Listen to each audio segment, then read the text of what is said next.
बालाजी राघवन, बालाजी राघवन।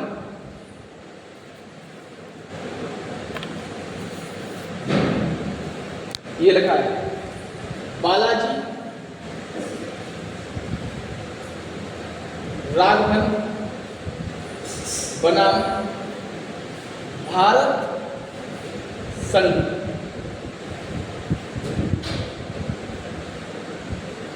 बाद 1996, बाद मतलब केस, बालाजी राघवन बनाम भारत संघ, बाद 1996 में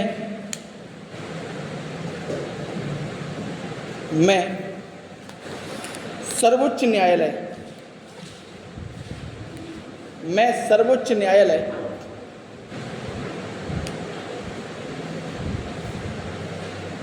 ने कहा कि सर्वोच्च न्यायालय ने कहा कि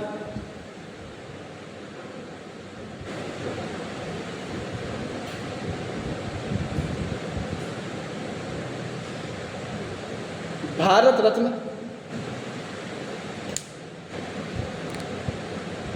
और पद्म पुरस्कार,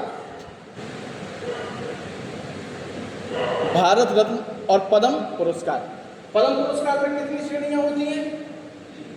3 होती हैं। सबसे बड़ी कौन होती है? पद्म विभूषण, फिर पद्म भूषण और फिर पद्म श्री।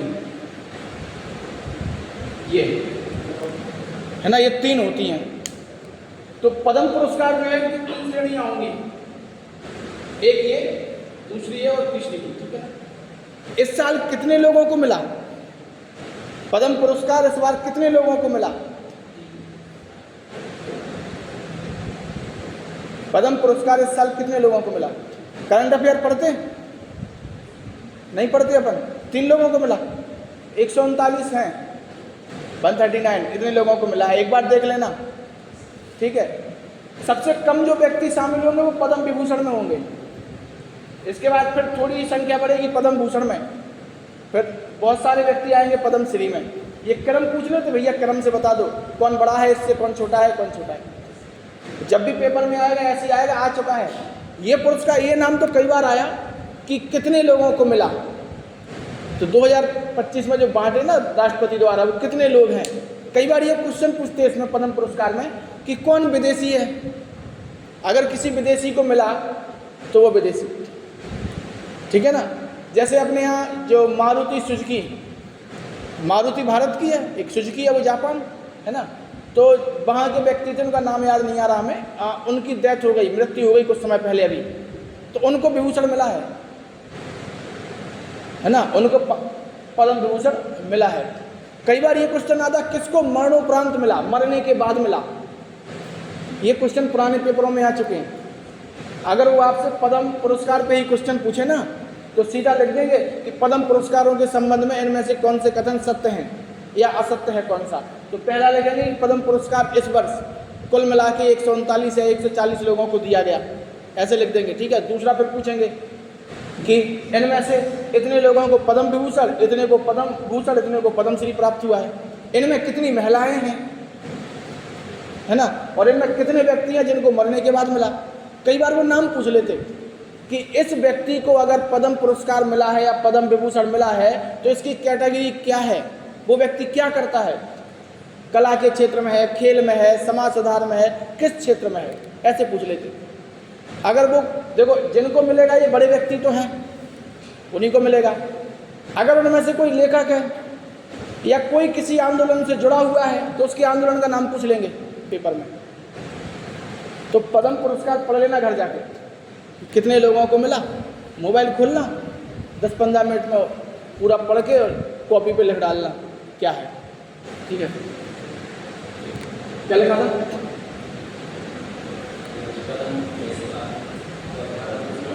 भारत रत्न पद्म पुरस्कार अनुच्छेद 18(1) के अंतर्गत, अनुच्छेद 18(1) के अंतर्गत,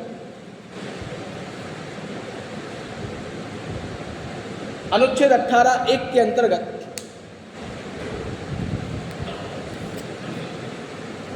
प्रयुक्त प्रयुक्त, प्रयुक्त, प्रयुक्त उपाधि शब्द के अंतर्गत नहीं आते, उपाधि शब्द के अंतर्गत नहीं आते। प्रयुक्त उपाधि शब्द के अंतर्गत नहीं आते।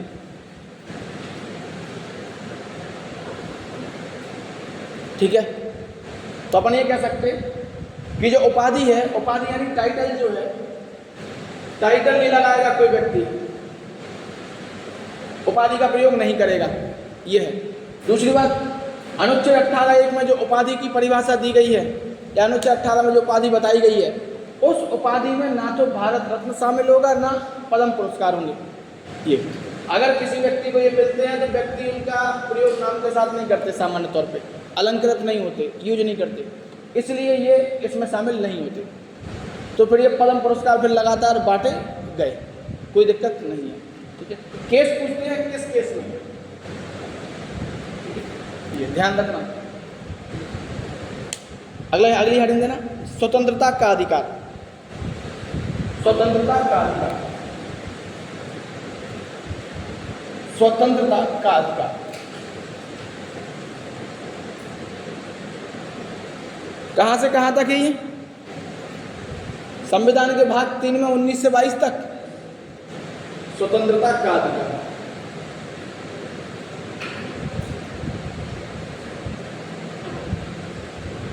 उन्नीस से 22 तक।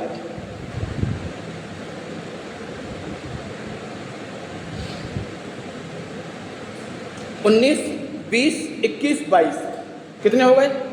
4। एक क्वेश्चन बनता है कि स्वतंत्रता के अधिकार में कितने अनुच्छेद शामिल हैं? तो 4। अब ये नहीं कहना कि 19(1), 19(2), 19(3), 19(4), 19(5), 19(6), ये नहीं, 19, 20, 21, 22 कितने हो गए? 4। ऐसा क्वेश्चन वो मौलिक अधिकार के किसी भी अनुच्छेद से पूछ सकते, किसी भी भाग से पूछ सकते कि इसमें समता के अधिकार में कितने अनुच्छेद शामिल होते हैं। जैसे क्वेश्चन पूछा गया था कि शोषण के विरुद्ध जो अधिकार है कि आपका शोषण नहीं होगा, उसके अंतर्गत कितने अनुच्छेद आते हैं? तो 23 और 24, 23 और 24। तो 2 आंसर वहाँ पे था कि 2 अनुच्छेद ऐसे। ठीक है, तो ऐसे पूछ लेते वो। अब देखो, स्वतंत्रता का जो अधिकार है, एक 19 है, 20 है, 21 है और ये 22 है। ठीक है, कंफ्यूजन आपको होगी 21 और 22 में, 20 और 22 में होगी, 21 में नहीं होगी। 20 और 22 में कंफ्यूजन होगी। ठीक है, 19 क्या कहता है? अनुच्छेद 19 क्या कह रहा है? किसकी? अभिव्यक्ति की, वाक एवं अभिव्यक्ति की स्वतंत्रता, यही तो कह रहा है। अनुच्छेद 19 के अंतर्गत नागरिकों को कुछ स्वतंत्रताएं प्रदान की गई हैं, कुछ स्वतंत्रताएं।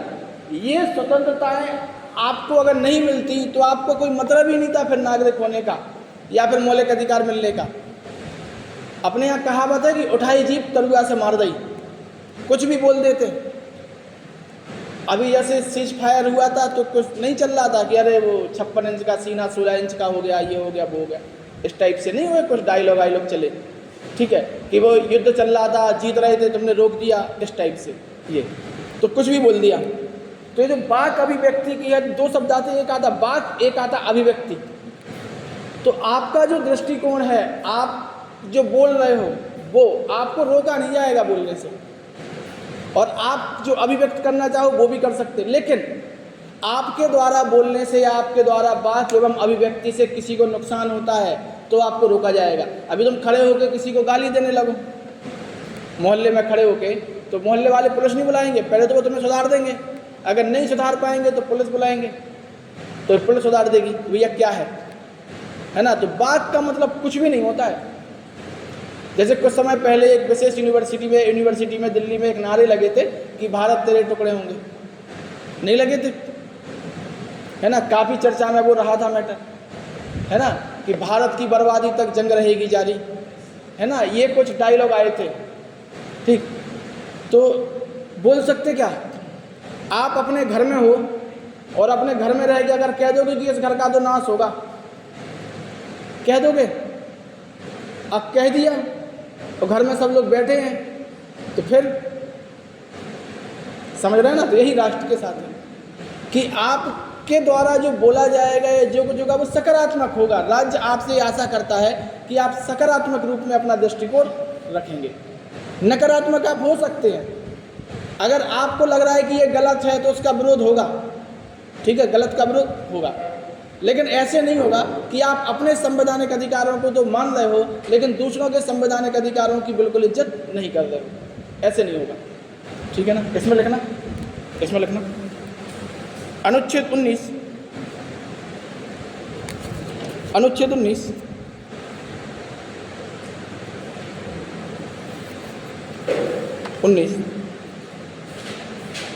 कुल 6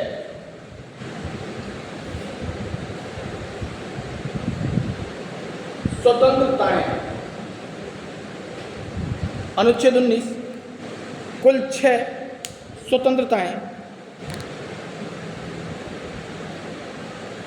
प्रदान करता है।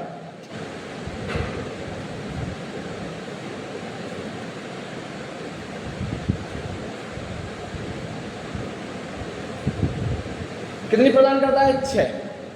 इसमें से एक हट गई थी पहले, जब 7 थी, पहले 7 थी मूल अधिकार में, मूल संविधान में 7 शामिल थी। संपत्ति का अधिकार जो हटा 19(1)(4) उसको बाहर कर दिया मौलिक अधिकार से, तो ये कितनी बची? 6। तो ये 6 स्वतंत्रताएं आपको प्रदान की गई। अब ये 6 स्वतंत्रताएं क्या है, ठीक है, लिखना। ये क्रमशः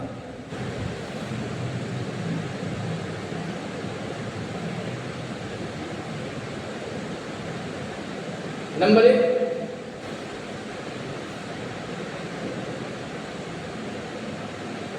1 वाक एवं अभिव्यक्ति की स्वतंत्रता। नंबर 1 वाक एवं, वाक ये लिखा है बोलना, वाक एवं अभिव्यक्ति की स्वतंत्रता।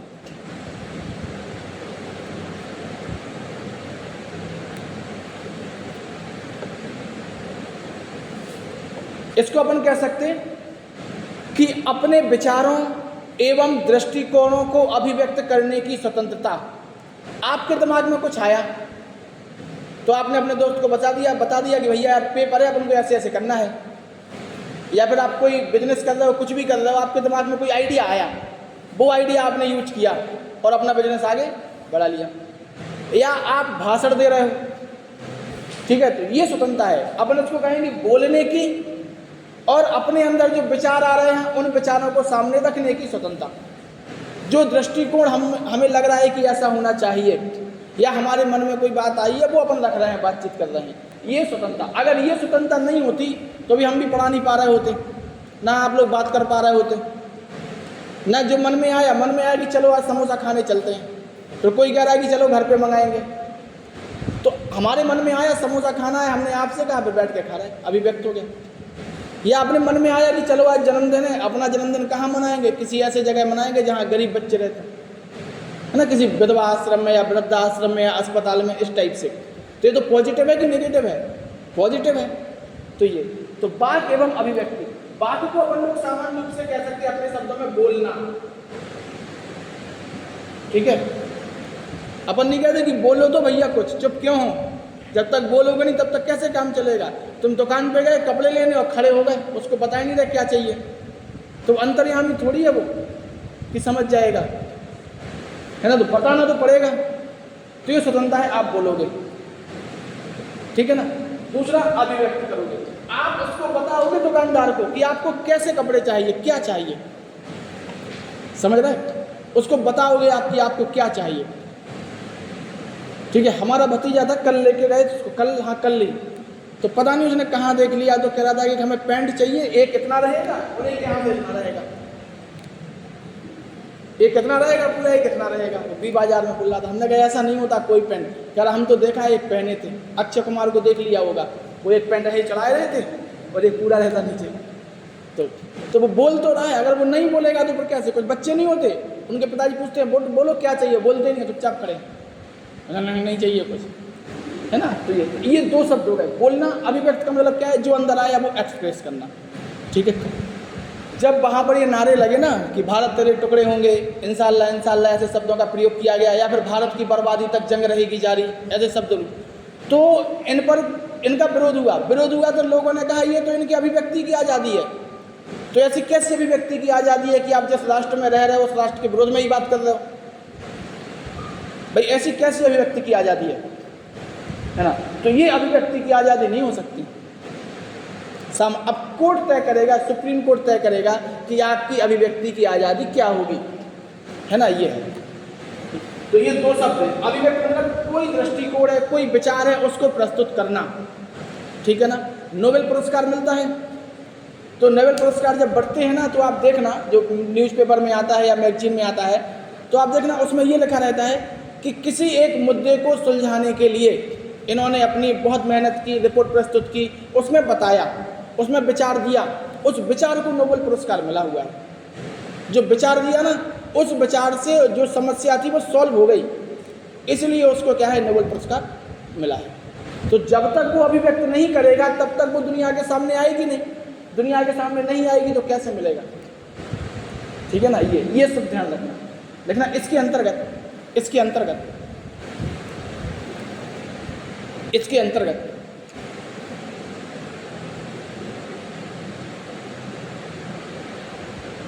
प्रेस की स्वतंत्रता, प्रेस यानी मीडिया, प्रेस की स्वतंत्रता,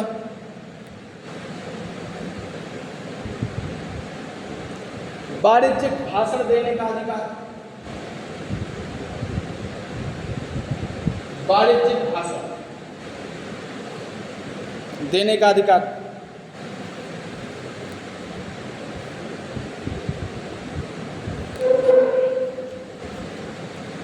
राष्ट्रीय ध्वज फहराने का अधिकार,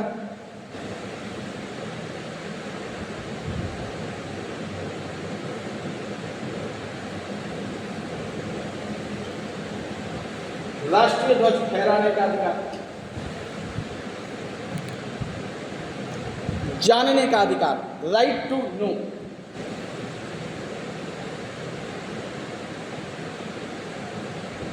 KNOW होगा, राइट टू नो, जानने का अधिकार, जानने का अधिकार,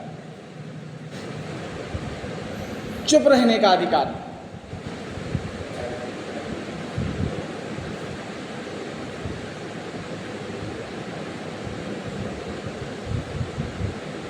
चुप रहने का अधिकार।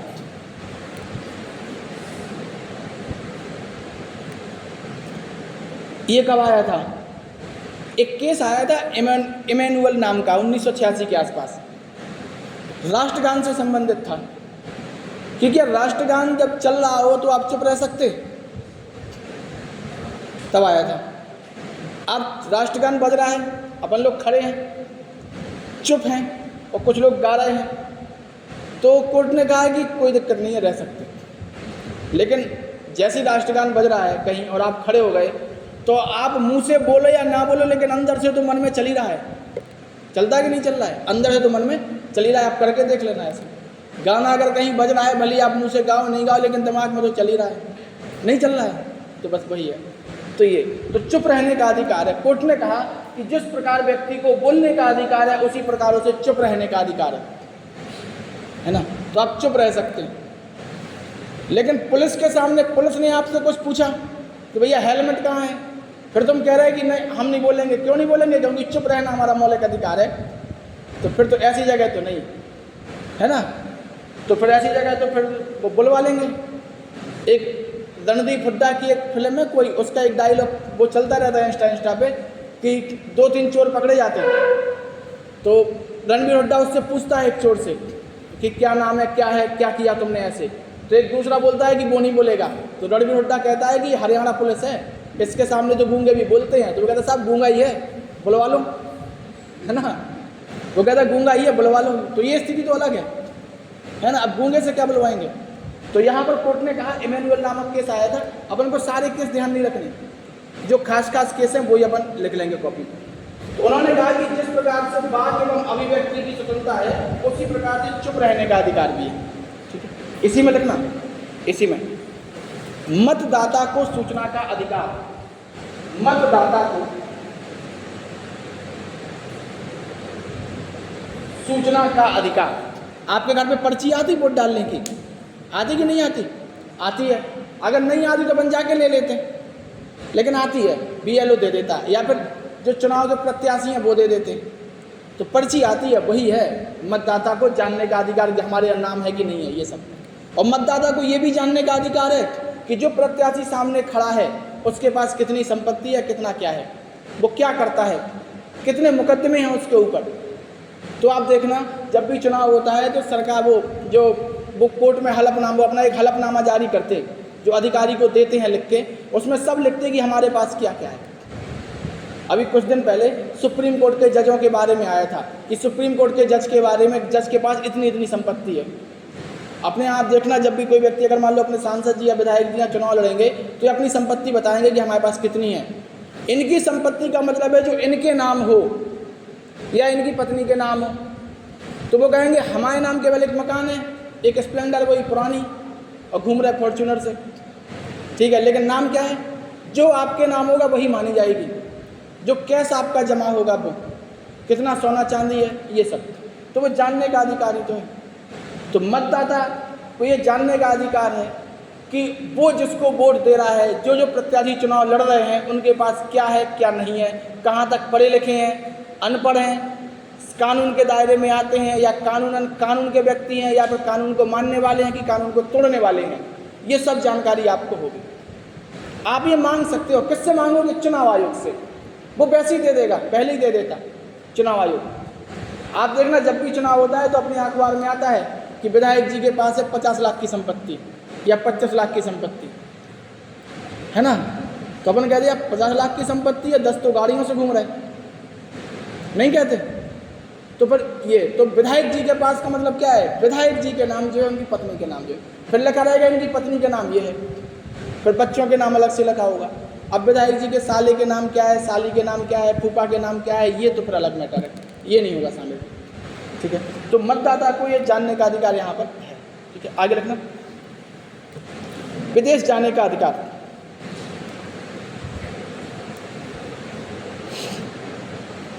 विदेश जाने का अधिकार, कॉमा, सूचनाओं तथा समाचारों को जानने का अधिकार। सूचनाओं तथा समाचारों को जानने का अधिकार।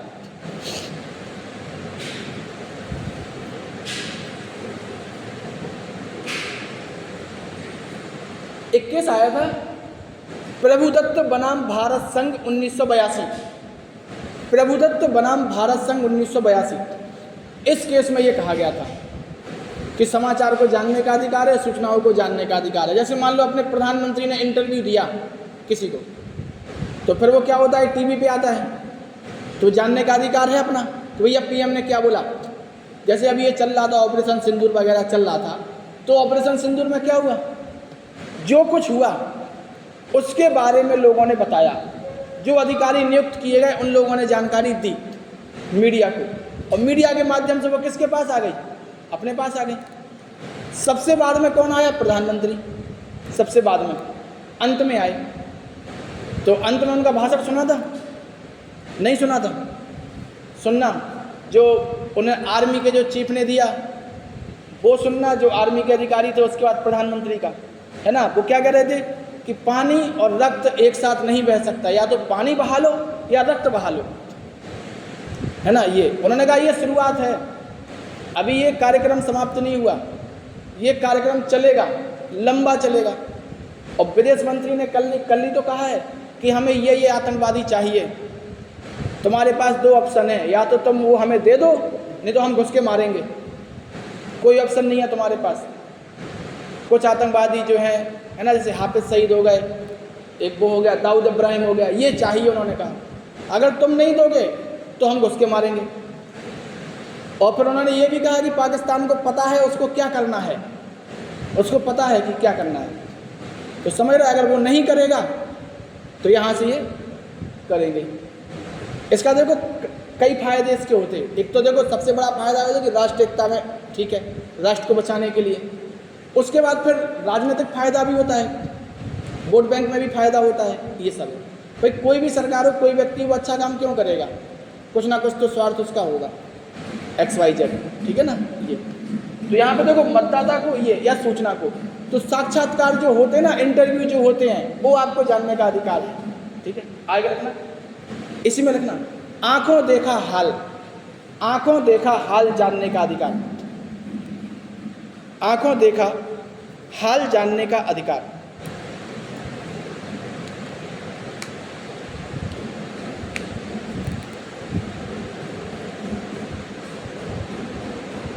आंखों देखा हाल क्या, वो लाइव नहीं चलता, मैच आता है, प्रधानमंत्री जी बोल रहे थे तो लाइव वो बोला जा रहा था, जो भी है ऐसे। लाइव का मतलब क्या है कि वो, और कई बार उसका मीडिया का मजाक भी उड़ाया जाता।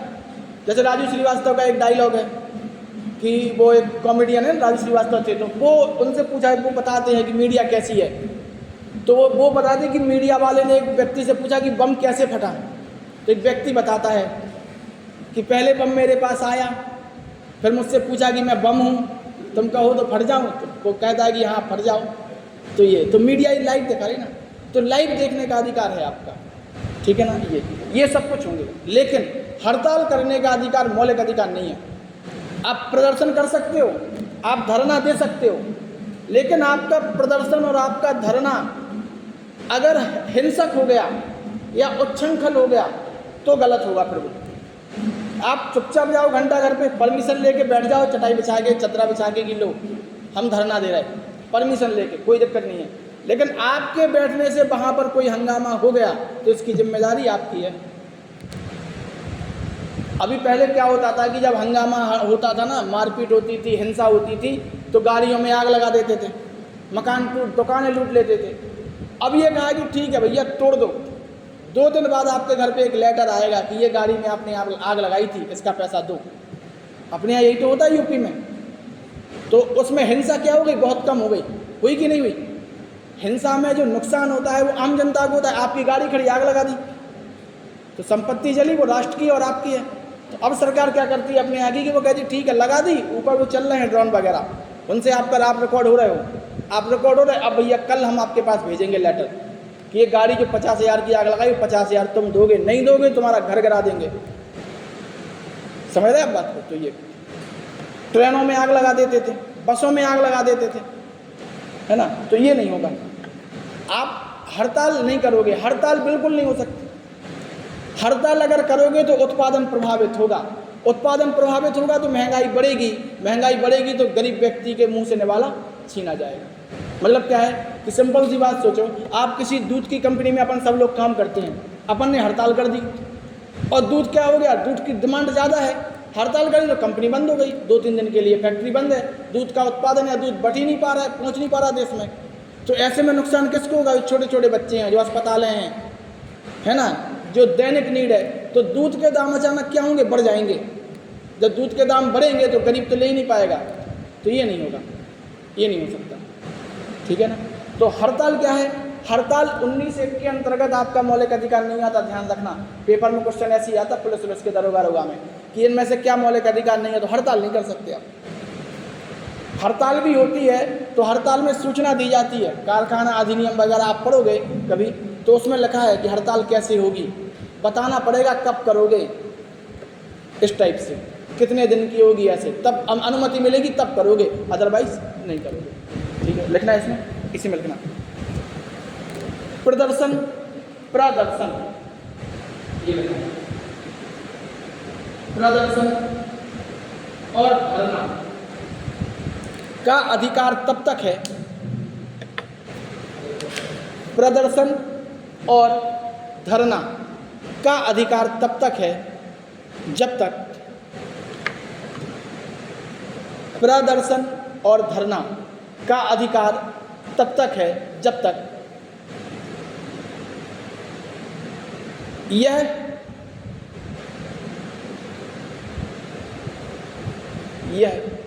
किसी को नुकसान ना पहुंचाता हो। यानी अपन कह सकते कि हिंसात्मक ना हो, बस किसी को नुकसान ना पहुंचाता हो।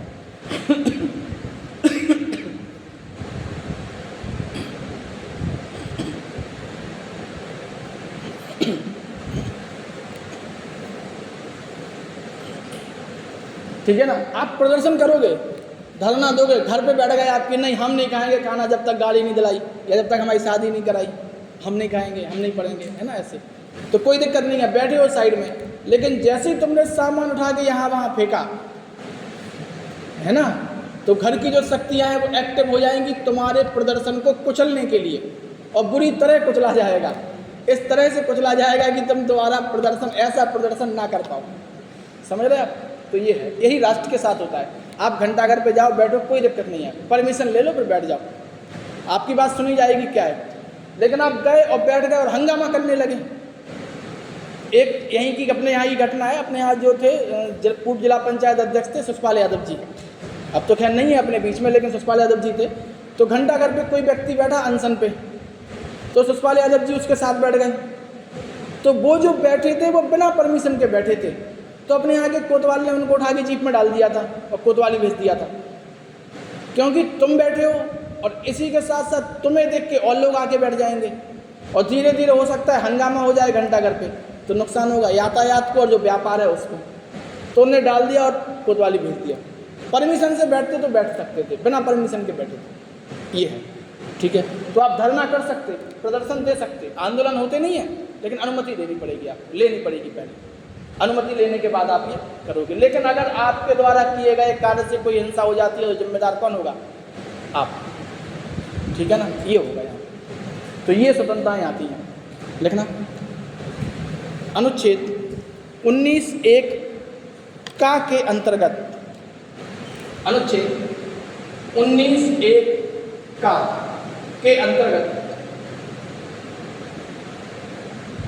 हड़ताल, 19(1) का कबूतर का के अंतर्गत हड़ताल एवं बंद मूल अधिकार नहीं है। हड़ताल एवं बंद, वो नहीं कहते भारत बंद, बाजार बंद, उत्तर प्रदेश बंद नहीं कहते, मूल अधिकार नहीं है। ये क्वेश्चन आ चुका, हड़ताल एवं बंद का मूल अधिकार है तो नहीं है। अपन लोग लगा देते हैं हड़ताल करने का, क्यों? क्योंकि अपन लोग देखते हैं कि बहुत जगह हड़ताल हो रही है, शब्द सुनते हैं कि भारत बंद, उत्तर प्रदेश बंद, है ना, बाजार बंद, ऐसे। वहाँ पर उन्होंने कहा कि भारत बंद रहेगा, तो जरूरी नहीं है कि भारत बंद हो। आपकी दुकान है, आपको खोलना है, आप प्रशासन से कहोगे कि हम तो खोलना चाहते हैं, आपकी दुकान खुलेगी। लेकिन अगर आप व्यापारी हो तो फिर आप ये देखते कि पूरा व्यापार समुदाय बंद किए हैं तो इनसे हम अलग नहीं हैं, तो फिर आप भी बंद कर देते। होता कि नहीं होता?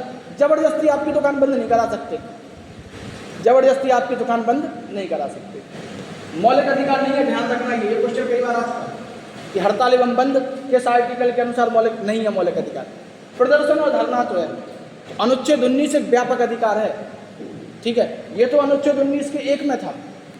कई बार क्वेश्चन आता है ऐसे लिख देंगे और कहेंगे कि ये, मान लो वो लिख देंगे राइट टू नो, जानने का अधिकार किस मौलिक अधिकार में शामिल होता है, तो वो लिखेंगे 19(1) का में, 19 में या 20 में या 21 में या 22 में, ऐसे लिखेंगे। तो कन्फ्यूजन 19 और 21 में होगी आपको जानने के अधिकार, क्योंकि अगर आपको जानने का अधिकार नहीं होगा तो आप जीवन नहीं जी पाओगे। जानने का अधिकार क्या है? पढ़ रहे हो, पढ़ने का मतलब क्या है? आप जान रहे हो, तब तो आपका डेवलपमेंट होगा, है ना। फिर आप कहोगे ये तो जीवन का, तो 19 और 21 में कन्फ्यूज हो जाओगे आप। तो ये 19 में आते हैं ये सब। ठीक है, लाइन चेंज करना। अब देखो, इन पर रोक भी लगाई जा सकती है, इन पर निर्बंधन लगाया जा सकता है। इन पर क्या है? निर्बंधन लगाया जा सकता है। कब लगाया जाएगा?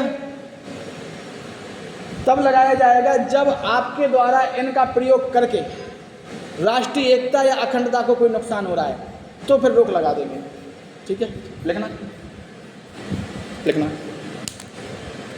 राज्य, राज्य मतलब वो अनुच्छेद 12 के द्वारा जो परिभाषा थी, राज्य, वाक एवं अभिव्यक्ति, राज्य, वाक एवं अभिव्यक्ति की स्वतंत्रता पर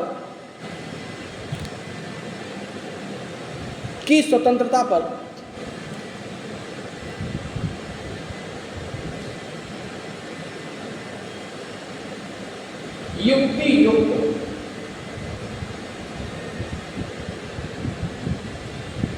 निर्बंधन लगा सकती है। युक्ति युक्त निर्बंधन लगा सकती है।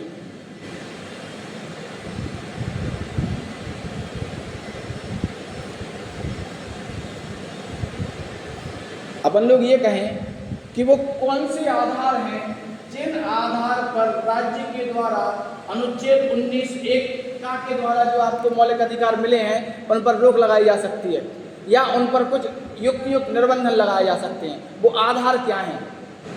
तो उनमें से देखो, एक तो राष्ट्रीय एकता हो गई, ठीक है। मानहानि का मतलब क्या है? आप किसी के बारे में कुछ भी बोल दे रहे, तो ये नहीं होगा। वो व्यक्ति, जो आपने किसी के बारे में कुछ भी बोला तो वो व्यक्ति मानहानि के माध्यम से आप पर मुकदमा करेगा कि इन्होंने हमारा जो सम्मान है समाज में उसको गिराने का काम किया है, जबकि हमने इनने जो आरोप लगाया वो हमने किया ही नहीं है काम, ऐसे। लेकिन ये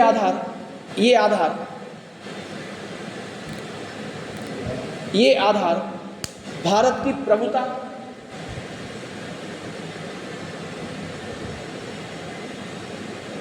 अखंडता, भारत की प्रभुता, अखंडता,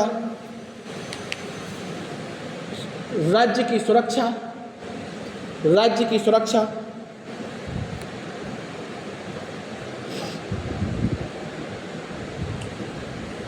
विदेशी राज्यों के साथ राज्य की स्वतंत्रता, कॉमा लगा के, वो अखंडता है ना, कॉमा राज्य की सुरक्षा, कॉमा विदेशी राज्यों के साथ मैत्रीपूर्ण संबंध,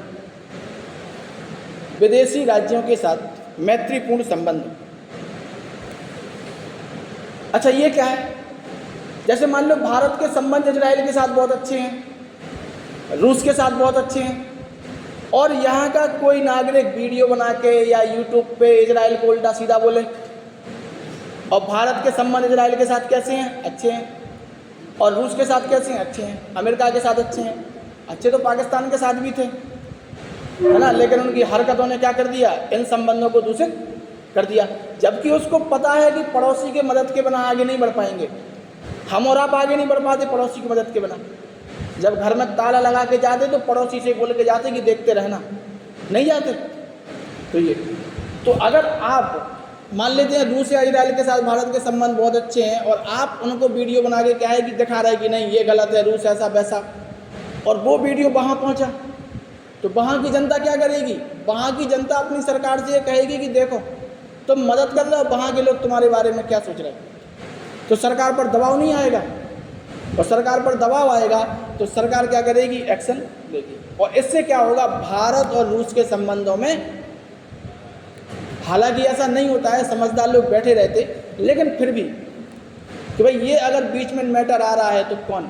जैसे अभी आजकल एक वो ध्रुव राठी का चल रहा था, ध्रुव राठी नाम के एक थे ना, तो वो डालते थे वीडियो वगैरह की क्या है कैसा है ये। तो ऐसा नहीं होना चाहिए। अगर ऐसा आप कर रहे हो तो आपके खिलाफ कार्रवाई हो सकती है, ठीक है। ये कॉमा लगा लेना, कॉमा लोक व्यवस्था, कॉमा लोक व्यवस्था, कॉमा मानहानि,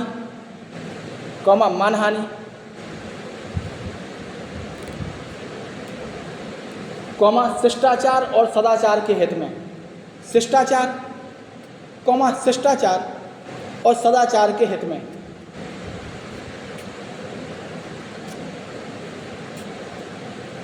कॉमा न्यायालय का अवमान, ये लिखा है न्यायालय का अवमान,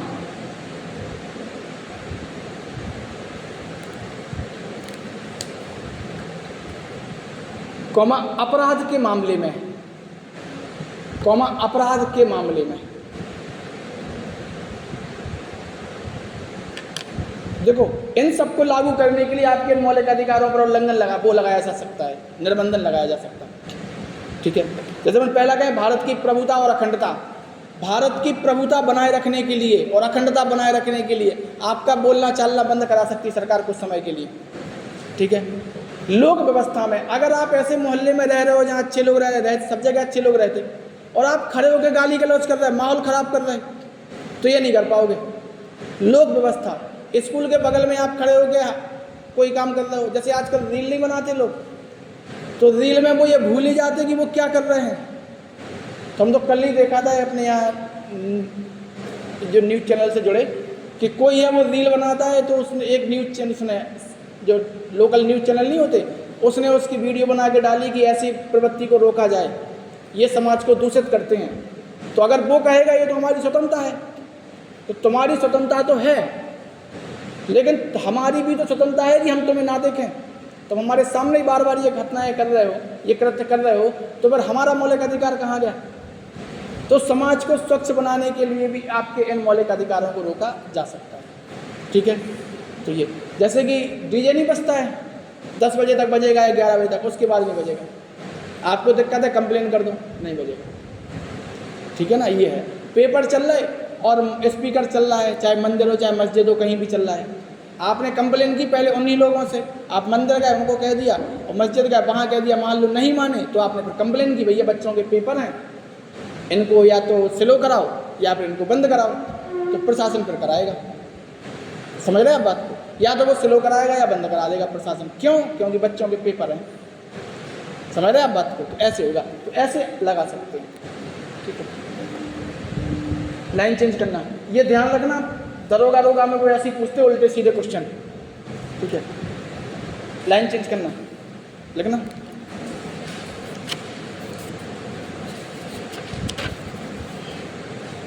देखो पहली स्वतंत्रता क्या थी? वाक एवं अभिव्यक्ति की स्वतंत्रता, ठीक है। वाक एवं अभिव्यक्ति में ये सब कुछ आता था।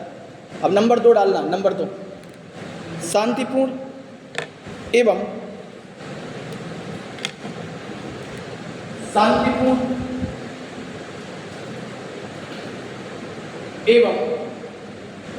निरायुध,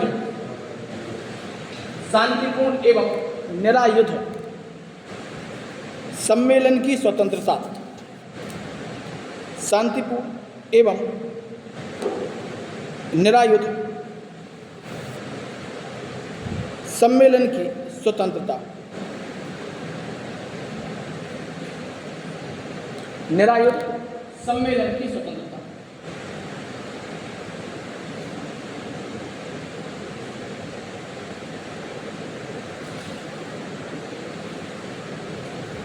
इसका मतलब ये है, आपने कोई सम्मेलन बुलाया, कोई सभा बुलाई, तो बुला सकते हो, है ना। आप मान लेते हैं कि कोई वक्त कोई भी काम करते हो, आपने बुलाया कुछ लोगों को, आ गए, कंपनी बाग में बैठ के मीटिंग हो गई, चले गए, लेकिन वो कैसी होगी? शांतिपूर्ण तरीके से होगी। अगर आप वहाँ हथियार लेके आ गए या हंगामा करने लगे और वहाँ से निकल के रोड पे हंगामा करने लगे, तो ऐसा नहीं होगा, ठीक है। आपको शांतिपूर्ण तरीके से सम्मेलन करने की, सभा करने की, अपने ग्रुप के साथ बैठ के बातचीत करने की, ये सब स्वतंत्रताएं हैं। लेकिन अगर आपके द्वारा इनका दुरुपयोग किया जाता है तो गलत है। होली पे नहीं होता है, 2-3 स्पीकर रख लिए, रंग रख लिया और लोग इकट्ठे होके, लेकिन अगर उस भीड़ ने कोई दिक्कत पैदा की तो फिर आप जानते ही हो क्या होता है ना। तो ये नहीं होगा। आपने लोगों को बुलाया, सभा की, सम्मेलन किया, कर सकते, लेकिन अगर उसमें से कुछ होता है, हथियार लेके आ गए, तो ऐसा नहीं होगा। निरायुध का मतलब है आपका उद्देश्य सिर्फ और सिर्फ सूचनाएं देना है, अपनी बात रखना है। ऐसे नहीं होगा कि चलो हथियार लेके, तलवारें लेके आ जाओ और फिर यहाँ से कहेंगे ठीक है जाओ शुरू करो, तो फिर ये क्या है? समाज को दूषित करेगा। तो यहाँ पर लिखा है शांतिपूर्ण एवं निरायुध सम्मेलन की स्वतंत्रता, आप कर सकते हैं, लिखना। इसके अंतर्गत सार्वजनिक सम्मेलन बुलाने, सभा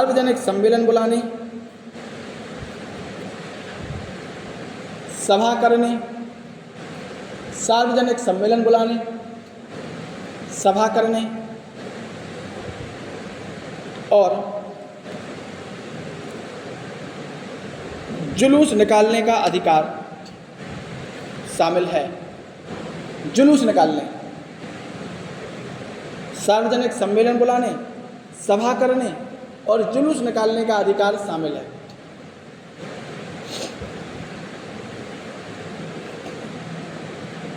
जुलूस निकालने का अधिकार शामिल है, किंतु यह आत्यांतिक नहीं है।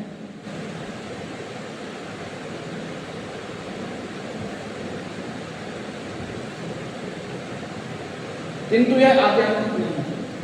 आत्यांतिक का मतलब है रोक लगाई जा सकती, किंतु यह आत्यांतिक नहीं है। ये लिखा है आत्यांतिक।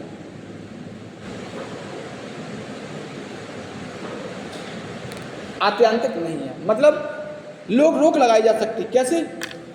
दो आधार हैं, भारत की प्रभुता एवं अखंडता के आधार पर रोक लगा सकते हैं, ठीक है, या लोक सदाचार में, लोक व्यवस्था में, कानून व्यवस्था को लागू करने में लगा सकते। आपने सभा बुलाई, आपने कहा एक जुलूस निकालना है, आ गए लोग, अब तलवारें लेके जा रहे हो, तो जहाँ जहाँ से निकलोगे लोगों के मन में भय उत्पन्न होगा। और मान लो कुछ ऐसा हो गया कि जो फिर आपके हाथ में तलवारें हैं वो तलवारें फिर लाल दिखाई देंगी, फिर वो भाई रक्त से क्या होंगी, सन जाएंगी, तो ये तो गलत है, तो रोक लगा दी जाएगी। आपने कोई सम्मेलन बुलाया और उस सम्मेलन में आप ये कह रहे कि कल हम ऐसा करेंगे या ऐसा करना है, आज ही करना है, और वो नेगेटिव होगा तो रोक लगा दी जाएगी। आप जब भी ये काम करोगे, आप जुलूस निकालते ना, तो जुलूस निकालने के लिए परमिशन ली जाती है। जैसे मान लो कोई त्यौहार है ना, उन त्यौहार पे जुलूस निकाल ले, चाहे कोई भी धर्म समुदाय हो, वो ये बताएगा कि हम ये जुलूस निकाल ले, 10 बजे निकलेगा, 2 बजे ख़त्म होगा। कितने लोग शामिल होंगे? लगभग 200, 300, 400, 500। कमेटी कौन है, उसकी जिम्मेदारी किसकी है, अगर कुछ हो गया तो जिम्मेदार कौन होगा, समझ रहे आप? ये देना पड़ेगा। और अगर आपने ऐसा कुछ नहीं दिया और जुलूस निकाला और कुछ हो गया, तो जिसने निकाला, जो आयोजन करता होगा, उसके खिलाफ मुकदमा होगा। आपने एक जगह देखा होगी कुछ समय पहले, 2-3 महीने पहले, एक उसमें धर्म सभा में भाषण में वो क्या हो गई थी, भगदड़ हो गई थी, जिसमें बहुत सारे लोग मारे गए थे। कहाँ पे हो गई थी वो ध्यान नहीं है, बहुत सारे लोग मारे गए थे। तो जब उसकी जांच हुई तो ये पाया गया कि इसकी परमिशन ही नहीं थी यहाँ पे धर्म सभा करने की, और जो व्यक्ति कर रहा था वो सबसे पहले भाग गया भगदड़ देख के। हाँ, ऐसे कुछ नाम से प्रसिद्ध थे, है ना, बहुत दिनों तक मैटर चला था ये न्यूज़ में। तो जो लोग मारे गए उनकी हत्या की जिम्मेदारी या उनके मरने की जिम्मेदारी किसकी है? अगर आपने परमिशन नहीं ली तो आप हत्या के दोषी हैं। तो ये होता है। तो जब भी आप देखना जुलूस होगा तो वहाँ पे परमिशन लेने जाते लोग, उस पर लिखा रहता है कि घंटाघर जाएंगे, तो कहाँ से, स्टेशन पर बर्नी कॉलेज, फिर तवन मंदिर होते हुए घंटाघर, और घंटाघर पे समाप्त हो जाएगा। शुरू कहाँ से होगा ऐसे वो बताएंगे। लगभग कहेंगे 1000-1500 लोग शामिल होंगे, और पुलिस से कहेंगे आप सुरक्षा दो, और पुलिस साथ में रहेगी।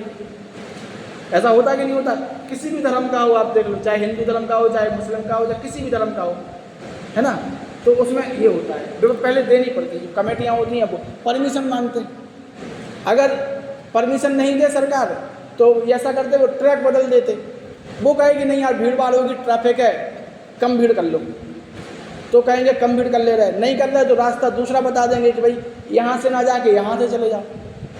ऐसा करेंगे। मना भी कर सकते प्रशासन, आपको जुलूस निकालने से मना कर सकते। आप सोचो कोविड है, और कोविड में आप क्या कर रहे हैं, लोगों को बुला रहे कि आओ सम्मेलन करें, तो कोविड में सरकार कह रही घर में रहो भैया, दूर रहो, तो मैं इकट्ठा कर रहा है लोगों को।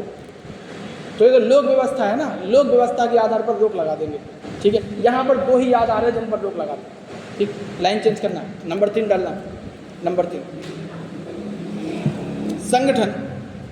संगठन एवं संघ बनाने की स्वतंत्रता।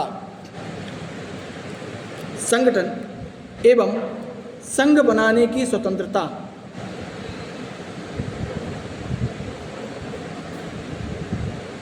जैसे आपने कोई कंपनी बनाई, कोई साझेदारी बनाई, है ना, तो ये स्वतंत्रता है, आप बना सकते हैं। आप 4 लोग मिले, आपने कोई व्यापार शुरू कर दिया साझेदारी करके, तो परमिशन लेनी पड़ती? नहीं लेनी पड़ती। सामान्य तौर पे साझेदारी अधिनियम 1932 है, साझेदारी अधिनियम जो है वो है, लेकिन आपने 4 लोग हो, कुछ पैसा लगा के काम शुरू कर दिया, अपने बैठ के बातचीत हो गई, लो बस साझेदारी हो गई, कर सकते। व्हाट्सएप ग्रुप बना लेते अपन, नहीं बना लेते तो परमिशन लेनी पड़ती क्या?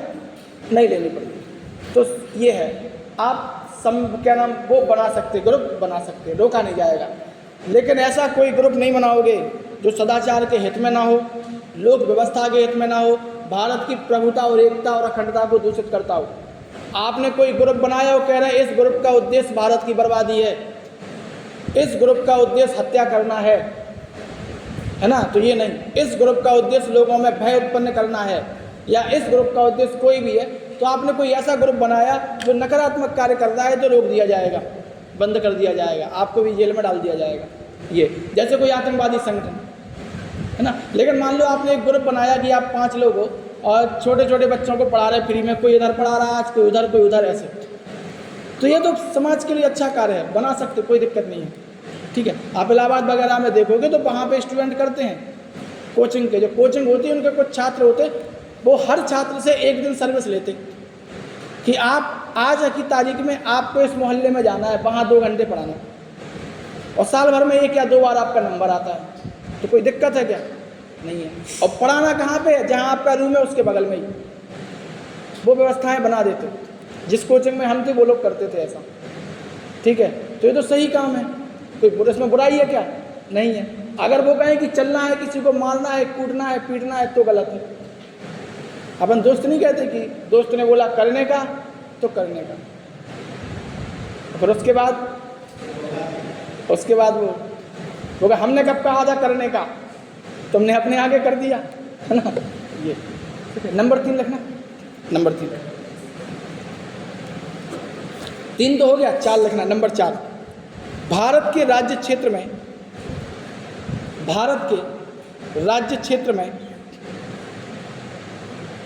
अबाध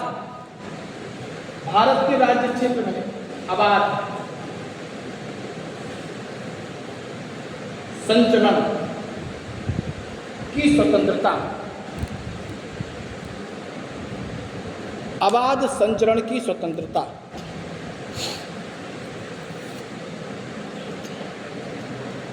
भारत के राज्य क्षेत्र में अबाध संचरण की स्वतंत्रता।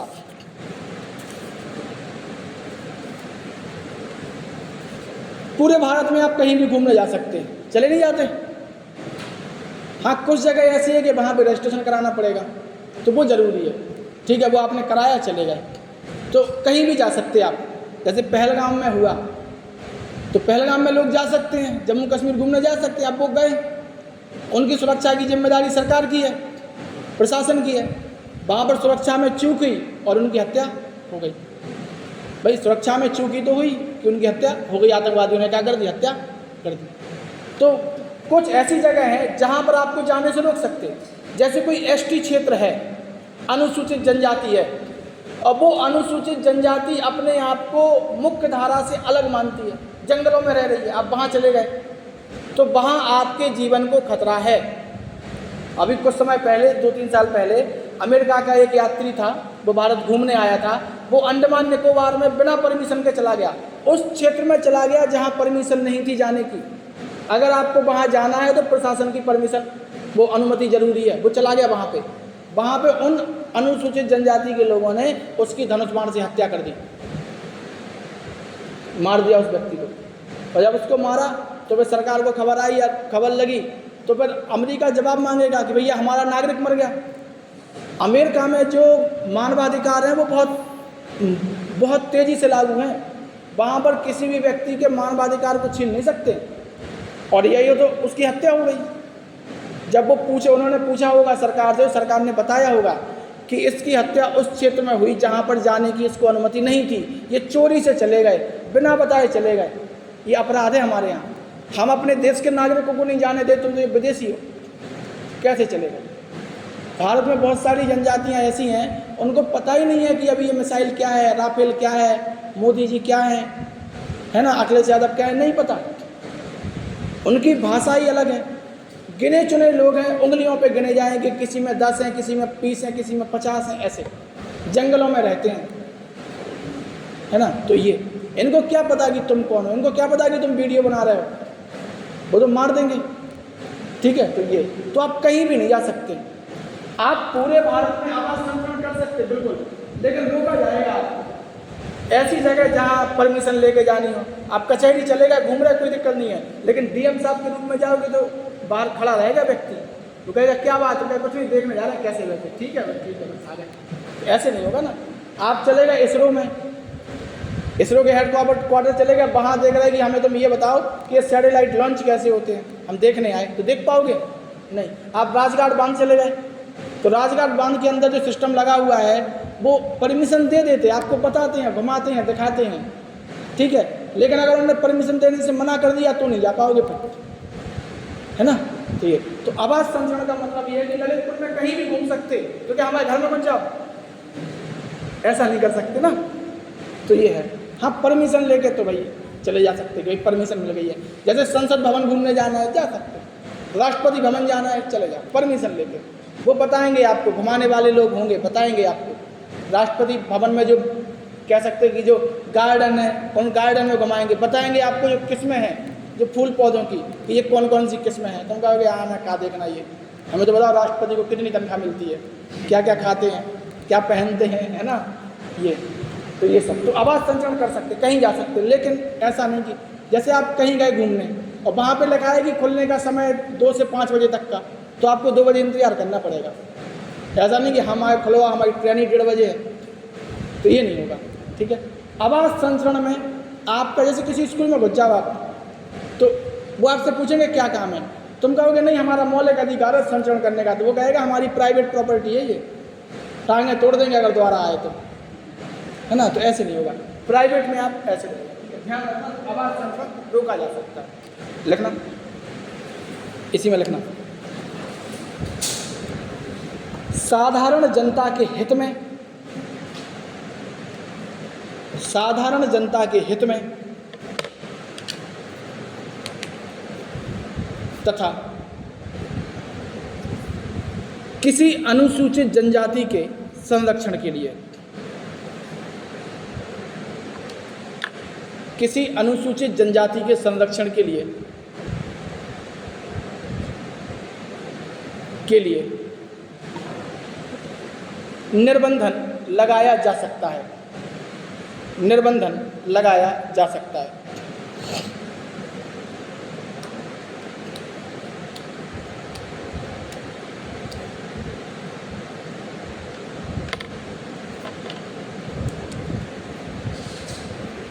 यानी साधारण जनता को आपसे कोई नुकसान ना हो और एसटी को भी कोई नुकसान आपसे ना हो, क्योंकि बहुत सारी एसटी वो अनुसूचित जनजातियाँ ऐसी हैं, उनका कल्चर अलग है।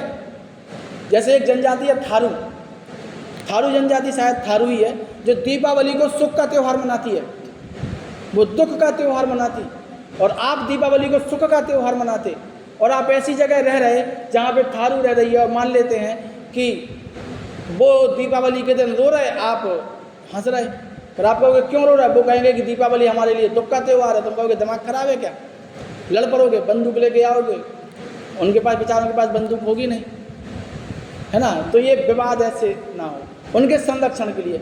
आदिवासी जो है वो सामान्य तौर पे डिपेंड किस पर रहते हैं, वनों पर, और वनों में जो उत्पन्न हो रहा है जो वन उत्पाद, उन पर ट्राइफेड एक संस्था है वो काम करती है। ठीक है, वन यानी जंगल, और जंगल में जो उत्पाद हो रहा है उन पर। आप देखना अपने यहाँ जड़ी बूटी आती हैं ज़्यादातर कौन लेके आते, एसटी वर्ग लेके आता। अपने यहाँ कौन सी जनजाति पाई जाती है ललितपुर में, सहरिया पाई, सबसे ज़्यादा यही पाई जाती है अपने ललितपुर में। ठीक है, तो यही लेके आते। हम और आप नहीं पहचान पाएंगे वो क्या है, लेकिन उनका बच्चा पहचान लेगा कि ये किस लिए यूज होती है। वो जड़ी बूटी आप नहीं पहचान पाएंगे, अगर जानते हो तो अलग बात है, लेकिन उसका बच्चा पहचान लेगा। तो ये उन पर डिपेंड रहते हैं, उनका कल्चर अलग है, उनके रहने का तरीका अलग है, उनके विवाह करने का तरीका अलग है। कई जनजातियों में तो विवाह ऐसे होता है कि लड़के का विवाह हो रहा है तो लड़का पहले अपने ससुराल में आएगा, 1 आध महीने को काम करेगा, अपने सास ससुर को खुश करेगा, है ना। जिस लड़की से शादी है वो देखेगी कि हाँ ये सही है, काम वाम कर लेता है, तब जाके विवाह होगा। कुछ में होता है दूध लौटवा विवाह, कि इनकी लड़की की शादी आपके लड़के से, तो आपकी लड़की की शादी इनके लड़के से। तो ये कल्चर, और आप कह रहे यार ये तो गलत है, आप कह रहे कि हमारे यहाँ नहीं होता है ऐसा, तुम तो पापी हो, तुम समाज को बर्बाद कर रहे हो, विवाद नहीं होगा, है ना, तो ऐसे होगा। तो भाई रोक सकते हो। अगर कहीं पर एसटी हितों की अनदेखी हो रही हो आपके द्वारा, आपके वहाँ पहुँचने से, तो रोक देंगे। ठीक है, अगला लिखना, अगला नंबर डाल के, भारत के राज्य क्षेत्र में, भारत के राज्य क्षेत्र में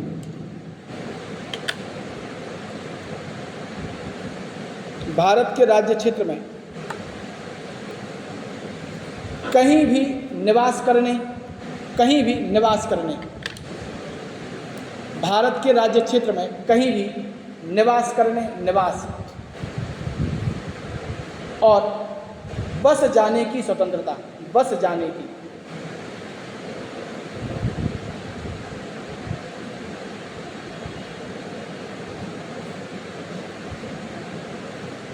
इसका मतलब क्या है? आप भारत में कहीं भी रह सकते हैं, कहीं गए मकान बना के रह लिया या किराए से रह लिया या बस गए वहीं, कोई मना नहीं करेगा। लेकिन हाँ, आपके बसने से अगर साधारण जनता को वहाँ पर नुकसान हो रहा है या फिर वही एसटी के लिए कोई दिक्कत हो रही है तो नहीं हो पाएगी। फिर आप ये कहोगे कि हम अंडमान निकोबार में जाके जारवा जनजाति के बगल में घर बनाएंगे, तो वहाँ तो जारवा जनजाति, ओंग जनजाति जो है उसके लिए नुकसान है आपका घर, तो वहाँ पे मना कर दिया जाएगा कि नहीं भैया, आप अंडमान निकोबार में जाके घर तो बना लो, कोई दिक्कत नहीं है, लेकिन जनजाति के पास नहीं बनाओगे आप, ये जनजाति क्षेत्र है, इस क्षेत्र में आप नहीं रहोगे, वो ये कह देंगे फिर। ठीक है, तो अब ये कह रहा है कि आप भारत में कहीं भी रह सकते, घर बना सकते, बस सकते हो। ललितपुर में हो, कल कहीं चले गए, नौकरी लग गई मुंबई में तो वहीं रहने लगे, गुजरात में लग गई तो वहीं घर बन गया, यही तो होता है, तो कोई दिक्कत नहीं है, कर सकते। ठीक है, लेकिन साधारण जनता के हित में और एसटी के हित में निर्बंधन लगाया जा सकता है। ठीक है, अगला लिखना, अगला कितने हो गए? 5 हो गए। छठवां क्या है लिखना, भारत के सभी नागरिकों को कोई वृत्ति,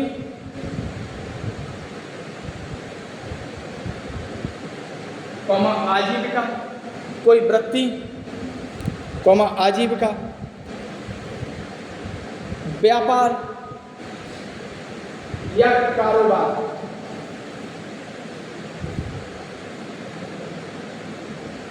कारोबार करने की स्वतंत्रता, व्यापार या कारोबार करने की स्वतंत्रता।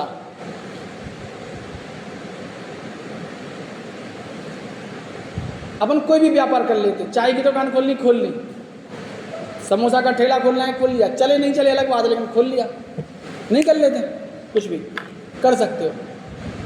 लेकिन ऐसा नहीं कि हथियार बेच रहे हैं, अफीम बेच रहे हैं, गांजा बेच रहे हैं, व्यक्तियों को बेच रहे, व्यक्तियों को पकड़ के उनके मानव के अंग निकाल के वो तस्करी कर रहे, नकली नोट बना रहे, तो ये नहीं कर सकते, है ना। व्यापार का मतलब क्या है कि ऐसा जिस व्यापार के लिए रजिस्ट्रेशन चाहिए वो होना चाहिए आपके पास। जैसे शराब की दुकान है, उसका क्या होगा? ठेका, रजिस्ट्रेशन, अनुज्ञप्ति, लाइसेंस उसका होता है। आपके पास है नहीं, आप बेच रहे हो तो नहीं बेच पाओगे, पकड़े गए तो। जैसे जुआ खिलवा रहे हो, ये गलत है। आप कह रहे कि नहीं नहीं, जुआ से तो हम पैसा कमाते, हमारा व्यापार है, हम खिलवाएंगे, तो चलेगा क्या?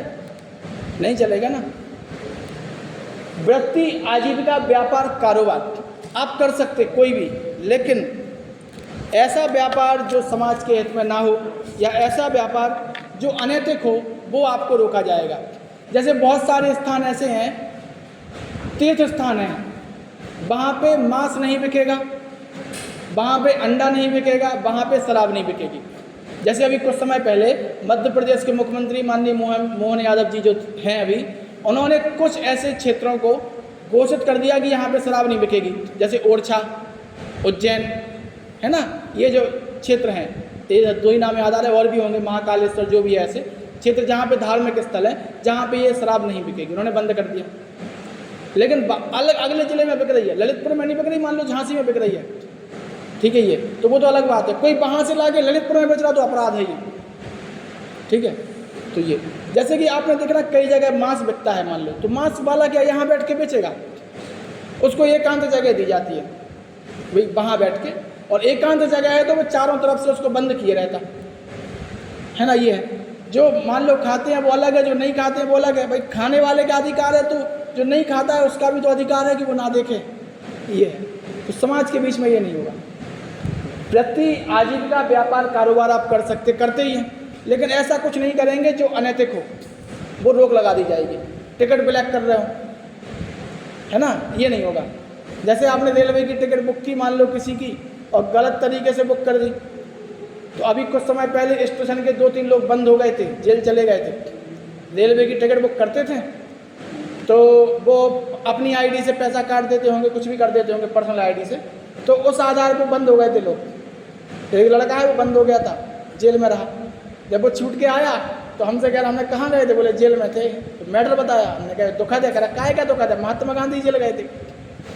हमने कह तो सही रहे, बोले महात्मा गांधी नहीं गए थे सर जी। हमने कहा गए थे। बोले जवाहरलाल नेहरू भी गए थे। हमने कहा हाँ। बोले लालू यादव जेल में है। हमने कहा बिल्कुल है। तो कह रहा ये फिर अपने ललितपुर के 2-3 लोग चले गए थे, बड़े बड़े लोग। कह रहे देखो वो भी चले गए। जब ये सब जेल चले गए तो हम कौन से कितनी मूली हैं, है ना। तो ये ऐसा व्यापार नहीं होगा। ठीक है, लिखना है इसमें लिखना।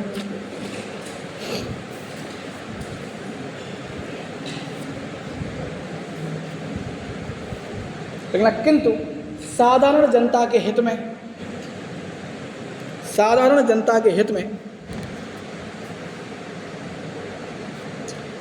इस अधिकार पर प्रतिबंध लगाया जा सकता है। इस अधिकार पर प्रतिबंध लगाया जा सकता है।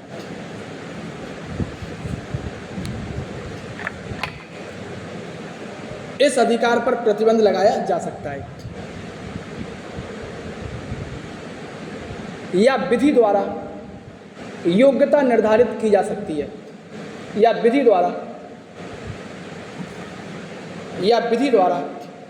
योग्यता निर्धारित की जा सकती है, या विधि द्वारा योग्यता निर्धारित की जा सकती है।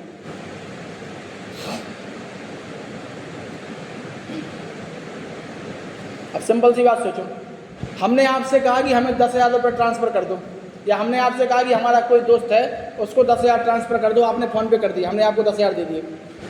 अब वो जो हमारा दोस्त है वो भाग गया किसी के साथ, उसकी कंप्लेन हो गई, अब वो पकड़ा जाएगा। उसके पास पैसे कहाँ से पहुँचे, हमने भिजवाए किससे, आपके फ़ोन पे से, तो आपको पुलिस उठा ले जाएगी।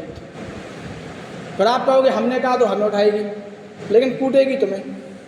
वो कहेगी तुम समाज से भी हो, ये करोगे। हमारा छोटा भाई है, एक महिला चली आ रही थी रोते हुए, तो उसने कहा महिला ने कि 100 नंबर लगा दो। तब उसने नया फ़ोन लिया था, है ना, उसने लगा दिया 100 नंबर। अब वो महिला चली गई, पुलिस आई तो उसको फ़ोन लगाया जिस नंबर से गया था। वो अंदर था, वो निकल गया। बोले क्यों बुलाया, बोले हमने नहीं बुलाया, एक महिला थी उसने कहा लगाओ, हम लगा दिया। तो पुलिस वालों ने इसको समझाया। अब पुलिस वाले कैसे समझाते हैं आपको पता ही है। वो तो उस महिला को जानता था, उसको जानता था महिला को। तो पुलिस वालों की जीप में बैठा, उस महिला के घर तक गया और फिर लौट के आया। पुलिस वालों ने उसको वहीं उतार दिया, तू पैदल आ यहाँ से, है ना, रात में। और बहुत मतलब सुनाया उसको कि समाज से भी बन रहा है। महिलाएं तो लड़ रही हैं, सब्जी नहीं बनी तो लड़ रही, पैसा नहीं आया तो लड़ रही, घर घर की लड़ाई है, तुम समाज से ही बने फिर रहे हो। अब उससे तुम कहोगे एक फ़ोन लगाना है तो वो फ़ोन नहीं देता अपना। तुम उससे कहोगे फ़ोन पे कर दो तो भी नहीं करेगा, वो बिल्कुल नहीं करेगा। वो कहता मारा नहीं, ये बहुत बड़ी बात है। अमित को जानते हैं? हाँ, अमित को, उससे पूछना, वो बताएगा कि मुर्गा बना दिया था पुलिस वालों ने। तो ये है भाई, आपने किसी को फ़ोन पे कर दिया पैसा, उसने कोई अपराध कर दिया, फ़ोन पे आपने किया, तो आप भले ही आप निर्दोष हो, लेकिन साबित करना पड़ेगा आपको। अगर वही फ़ोन पे कोई लोकवाणी केंद्र वाला कर दे, जिसकी दुकान खुली है, उसका तो धंधा है भाई, वो तो रजिस्ट्रेशन लिए है, वो योग्यता है। तो किसी व्यापार को करने के लिए विधि द्वारा योग्यता निर्धारित की जा सकती है। अगर आपने अपने घर में ग्राहक सेवा केंद्र खोला है तो व्यापार है आपका, लेकिन उसके लिए आपकी योग्यता चाहिए ना, जो रजिस्ट्रेशन चाहिए वो होना चाहिए। अगर आपने आधार कार्ड पे संशोधन करने वाला कुछ खोला है, तो आधार कार्ड जब भी खोलते ना तो उसका एक पेपर होता है, वो पेपर पास करना होता है, तो योग्यता नहीं हो गई। तो ये योग्यता हो सकती है। शराब की दुकान के लिए लाइसेंस होगा तब खुलेगी। तो सरकार क्या करेगी, या संसद या फिर कानून बनाएगी, भैया इन आधार पे होगी योग्यता व्यापार, इन आधार पे आप करोगे। वहीं आप देखो एक होटल में काम करने वाला कोई व्यक्ति होता है उसको मिल रहा है 10,000, वहीं पर कोई होटल मैनेजमेंट का कोर्स करके होटल में जा रहा है उसको मिल रहा है 5 लाख महीने के। काम तो वही है भाई, आप भी खाना परोस रहे हो और हम भी खाना परोस रहे हैं।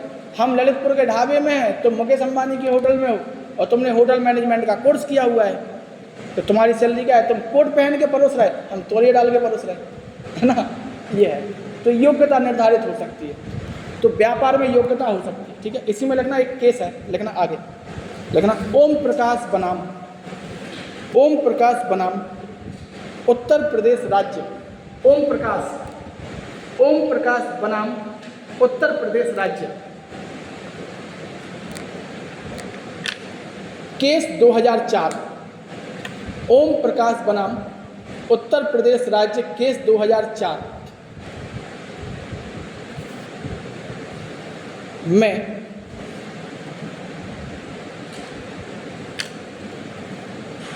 सुप्रीम कोर्ट ने ऋषिकेश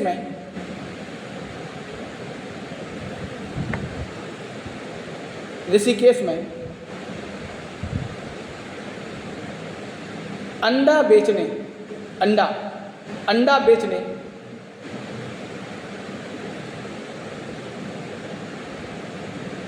पर लगाई गई रोक को, अंडा बेचने पर लगाई गई रोक को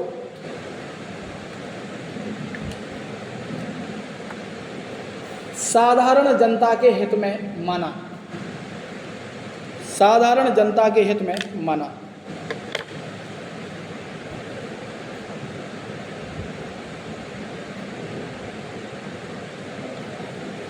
साधारण जनता के हित में, यानी कि ये कहा कि नहीं ये धार्मिक क्षेत्र है, यहाँ अंडा नहीं बिकेगा, प्रशासन ने रोक लगा दी होगी।